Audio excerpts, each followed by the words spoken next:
Hello and welcome back to It's Reading Time Somewhere. My name is Carolina and I'm your host. Happy New Year to everyone, and first things first, I want to say thank you all for the ones who have been with me throughout this journey since the beginning. Thank you even if you joined now in the last month. Thank you so much for being here, for showing me love, for making me want to continue this journey, to continue experience this and continue this podcast too, because it's been an amazing journey. It's an amazing thing to be able to speak about something that I love and to be able to share that with other people who also have the same interests as me. So thank you very much for being out there, for being on the other side, and thank you taking your time to listen to this too. So thank you so much. So on this episode, like I said on my last episode, which I talk about my most read author, which was Ellie Hazelwood. It was a surprising thing. I didn't expect Ellie Hazelwood to be my most read author of the year, because I really thought that Carissa Broadbent was going to be my main author. But when I was also creating the guide for this podcast, what books I wanted to suggest this year that actually made me feel something this year that I want to recommend too. I didn't want to put Carissa Broadbent, any of her books, on this list, because I don't think that they made me felt. I think in the beginning, in the January, they did. Because like I said on my episode about vampires, they are about vampires. So everything I read about vampires, I'm going to love it, or maybe not. I don't know. That happened with The Story of Blood.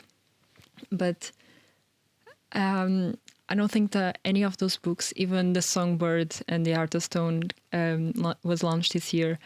I don't think that they made me feel I didn't connect with them, just like I did with these books that I'm going to recommend you for 2026. So yeah, on this year, I had a reading goal about 25 books, and I actually read 45 books.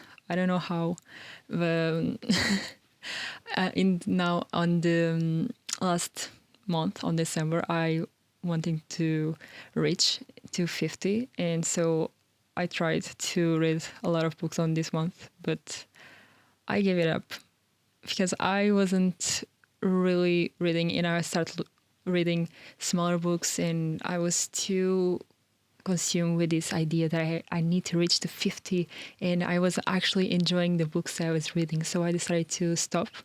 And now I am reading a bigger book. I am currently reading Emily Wilde's Map of the Wonderlands. Now I know the name of the book. And to be honest, I'm really enjoying this book. I'm not trying to rush it up. I'm going to read at my usual pace, to read the pages that I want. I'm not going to read just because I want to reach a goal now, because I am happy. 45, it's an amazing number. It's an amazing count of books. Even if you read 20, 10, 1 book, it's already amazing. But yeah, not wasting too much time, because I want this to be quick and I want this to be a very long episode. What books do I recommend for your TBR for 2026? So I'm going to start with my favorite book of the year that I'm always talking about this book because I really loved it, and which was Caraval by Stephanie Garber. And all of these books, and since I talk about on my second episode, which was about Caraval, I always said that I never wanted to read this book. But when I read it, it was surprisingly good. And to be honest, I think that it's an amazing read. I think everyone should give a try on it, even though it is written in third person, and not many people like to read that in third person. I really suggest you trying to give this a try, because I think that this series of books were completely different from any other books that I've ever read, because it's mainly a game, and you are trying to you are also reading about the characters. You are getting to know the characters. We are also trying to discover what is this mystery about Caraval. Who is the master of Caraval? Who is behind all of this? Why this happens in this time of the year? It's amazing, and I think that everyone should really feel the magic of Caraval at least once. I'm really jealous of the people who are reading Caraval for the first time because I want to have that feeling too back. So give a try on Caraval next year if you like circus, Venice, and things like that. Caraval, it's a must on your TBR. Next thing, I know that a lot of people, this is a mixed feelings book that whenever you recommend this book, people think that you're not actually a reader or something like that. That appeared to me on TikTok on this week. So I was kind of thinking if I wanted to put this book or not on the TBR on the recommend list, but I want to because this book it's a mix of Divergent and Harry Potter, and those are my two favorite things in the whole world because I love the Divergent and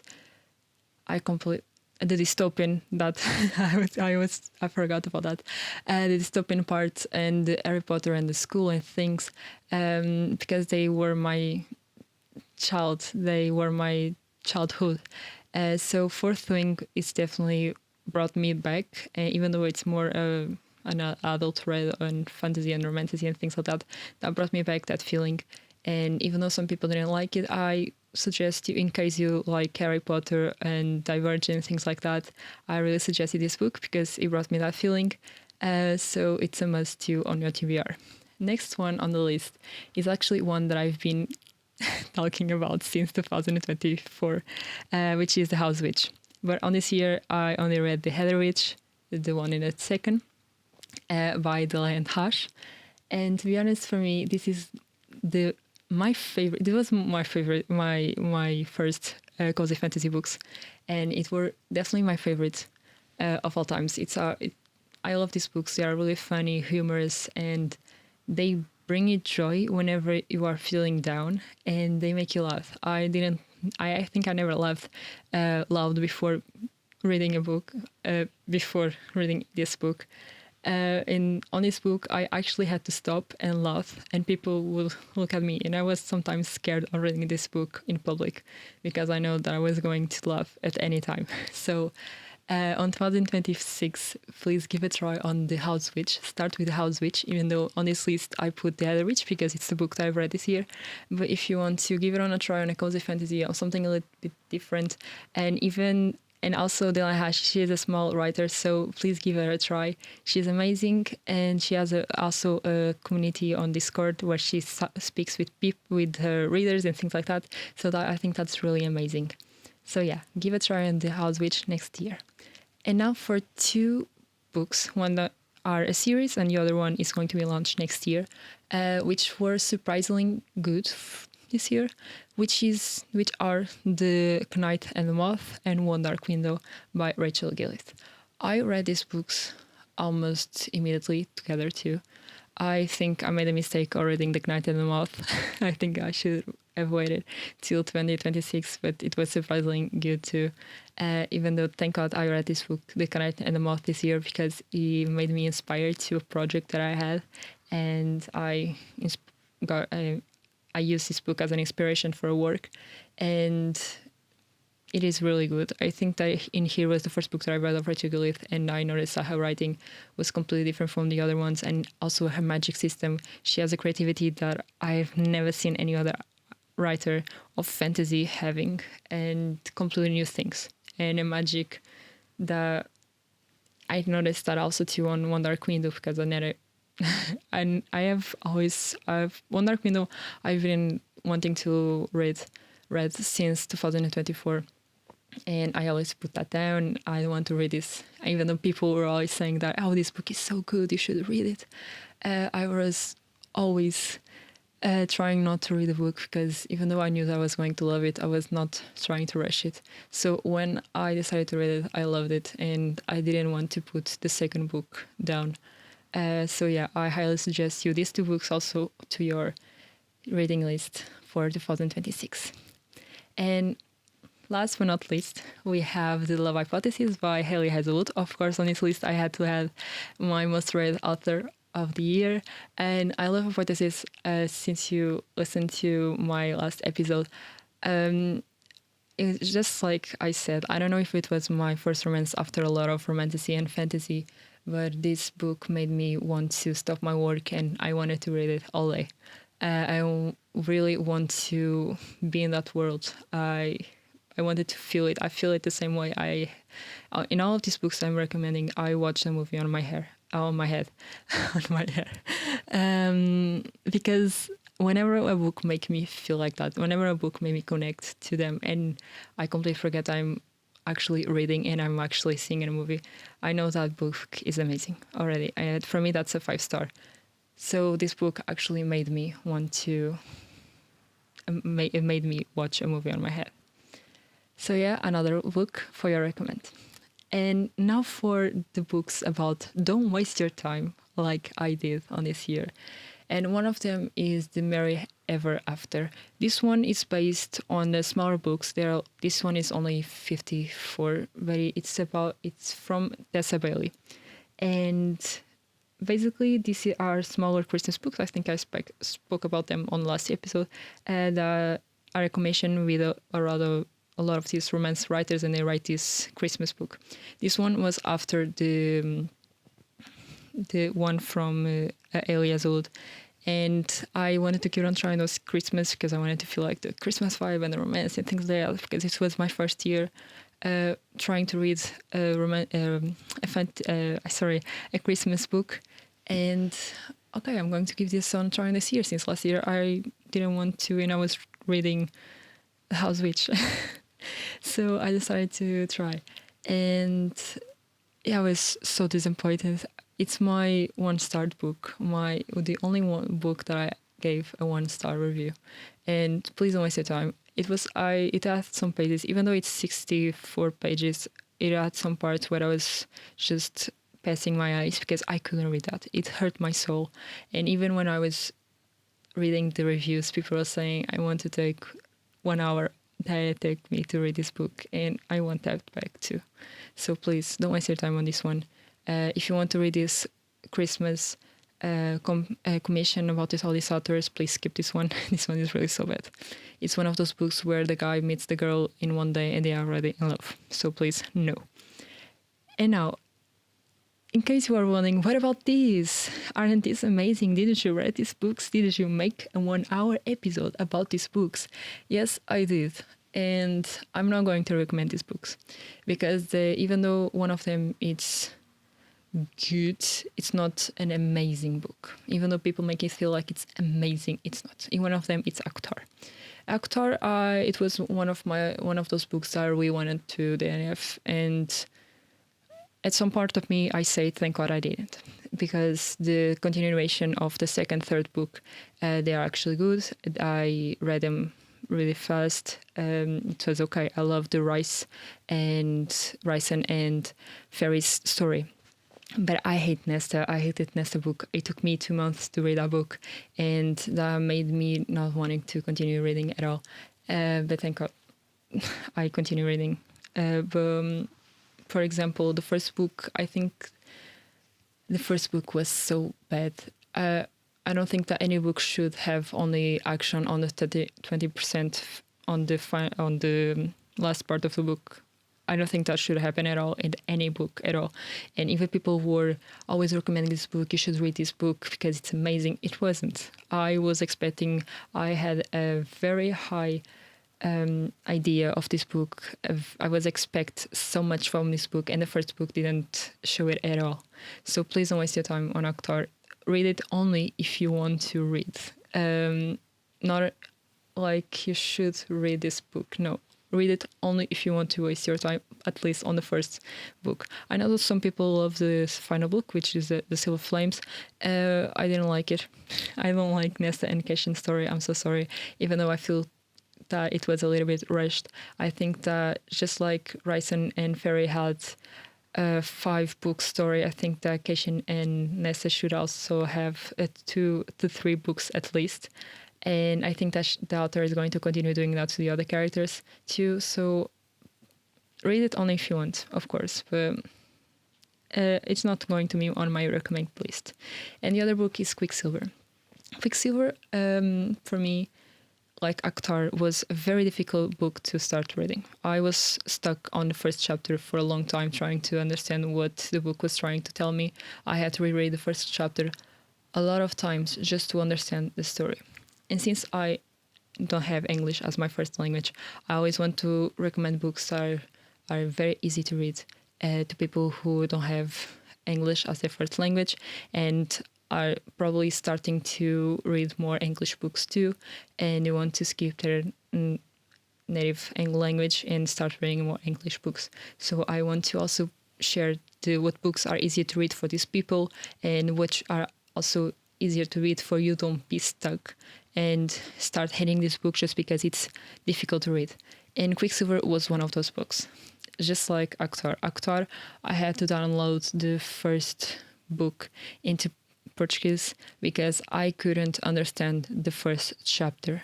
The first chapter was so difficult to read. I don't know why they use words. Until you get used to the writing of the author and the English of the author, it takes a lot of time, to be honest, as a non-native English. I'm not saying that the others should change their way of writing, their way of things, but I think that if I could pass that, it's a lot better. And Quicksilver, I think that Quicksilver, between Akhtar and Quicksilver, I think it was the worst. It had a lot of dense words, it had a lot of rich words, and that took me a lot to understand. But even when I passed that, it was easier to read. I really enjoyed this book, but I'm not going to recommend it since I didn't read the second book. And the second book was launched on October of this year, and since I didn't read it, I don't really want to recommend this series yet, because it can change somehow next year. But on this part, because the writing was too dense and the story was good, I'm not going to lie, I like the story. I don't want to recommend it yet, since I didn't read the second book. But yeah, this is my read if you want on your own. It's not on my suggestion. So, and what I'm currently reading, which is Emily White's *A Map of the Wonderlands*. I know that on the first book I was not so friendly, not so kind with the book, and now the second book is actually surprisingly good. I didn't know if I wanted to speak about this book yet or not, because I didn't know if I was going to finish it on 31 of December, but today is 21 of December, 31, and I'm not going to finish it, and I'm not trying to rush it, to be honest. So I really want to speak what I'm thinking about the book, since I'm on 30% of the book, and I'm actually loving this book. It's completely different from the first book. The story, it's more moving, it's not slow, it's not a really cozy fantasy. It's not that cozy fantasy. The first book was that cozy fantasy that you get stuck, you don't move. It's very too much cozy. And this book, you have more action and you have more fun. You also know a little bit more about the character, so the author doesn't need to explain. But I feel like it's completely different. And I noticed also on the reviews of the books that the second book has a higher review rather than the first. It has a 4-star and this first has a 3. So that also explains a lot. But yeah, I'm really enjoying this second book. I'm not going to recommend this book too. It's just what I'm reading at the moment. And now for the suggestion for the next year. Even though I read 45 books, you don't really need to read too much books just to be called a reader. If you read at least one book of this year, you should be proud of yourself. It's already an amazing accomplishment. You read more books than the average people read around the world. It should be accomplished even if your things that you made this year are smaller, because you made it, you took a step and you tried it, and that is already amazing. So in case next year you want to start reading more books and you don't know where and how to get it, I suggest you to start reading smaller books rather than big, huge books like Fourthling and Akhtar, where you see a lot of romantic and fantasy recommend, things like that. I suggest you reading smaller books first, because the smaller you get, the more proud of yourself you also will get. Because once you start noticing that you read a lot of books, even though they are smaller, you are this feeling of, oh my God, I've been reading a lot of books. And you should then add quick, and then after that you should add those dense, more bigger books throughout your journey. But start with small and then go to big. And for next year, for example, my reading goal, I decided to keep it at 25 because it's going to be my dissertation year. I don't know what I'm going to do, if I'm going to have time to read. Even though I want to continue reading a lot of books, that is what I want, but I don't know if that is going to happen. I want to keep it a low number. I want to keep it realistic through my things that is going to happen next year. So even if I don't reach my 25 goal, if you don't reach your goal next year or this year, it's so completely okay, because you took your time to read. You took your time to relax and to read something that make you feel okay. So yeah, I think that this is my suggestion for next year, and be kind to yourself always. So yeah, thank you so much for joining me this year, for joining on this ride, for following me till here. And I really hope you have an amazing Happy New Year. And just like my mom always said, please enter the year with your right foot, because I know that next year is going to be amazing. I really hope to bring some new things to this channel, to this, I'm already spoiling out, to this podcast. And thanks so much. And remember, it's always reading time somewhere. Bye.